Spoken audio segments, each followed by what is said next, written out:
Time for our Monday panel. Peter McGoran and Simon Bakes. Gentlemen, great to see you. Simon, that Newspoll today, the Resolve poll was even worse, but the Newspoll has the primary vote just below where it was for Labor at the last election. What's your thinking as to what the mood would be like within Labor ranks, Simon?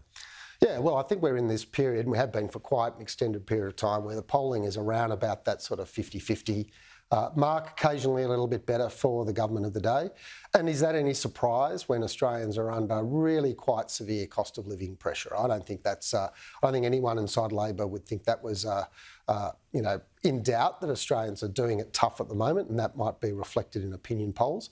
I think the thing that would be giving them some hope going forward is that despite that enormous strain that a large section of the Australian community is under, they haven't abandoned the government yet.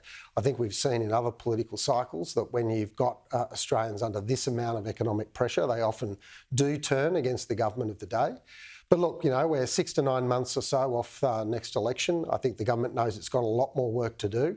Obviously, it gave the tax cuts and various other cost of living relief pressures in the budget, which have helped a little bit with Australian families. But as I've been saying for months, Kieran, ultimately, interest rate cuts will probably be the thing that Australians are looking for between now and election. Yeah, indeed. So much uncertainty, Peter McGoran, isn't there? And so much rests on that issue of rates, given the government has, during its term, seen a dozen rate rises from the RBA. They'll be hoping to try and shift that trajectory.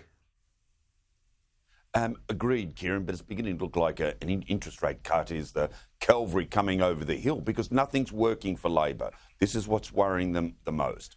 There's no circuit breaker. It doesn't matter what initiatives they introduce or what they throw at the cost of living crisis. It's not being reflected in the polls. Secondly, Labor can't see where they're going to win more seats. They believe now they'll lose 4, 5, possibly 6 seats, but they can't see where they can make them up.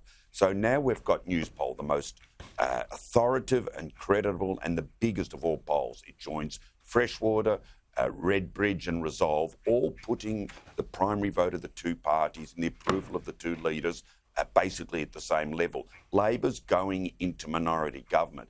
Yes, an interest rate cut might be the lifesaver, but it might even come too late. The other issue, Simon, that's certainly a possibility, what Peter's saying there. The other scenario is, though, that once Labor does crank up an inevitable campaign against the nuclear proposal, and once you get closer to an election, people zero in on the alternative. That's the other thing we've got to factor in here. Yeah, that's right. And the problem, I guess, that Peter Dutton's got is he actually isn't proposing any alternatives that will address the cost of living crisis anytime soon. I mean, let's just take the nuclear policy as an example. Even if you said that his policy operates the way that he says it will operate, which I think is an extreme doubt, most people think it'll actually, in the longer term, put up the cost of electricity in Australia. But even if you accept his supposition that it'll bring down electricity costs, it's not going to do it for 10 or 15 years' time. And people need cost of living relief right now. Yep.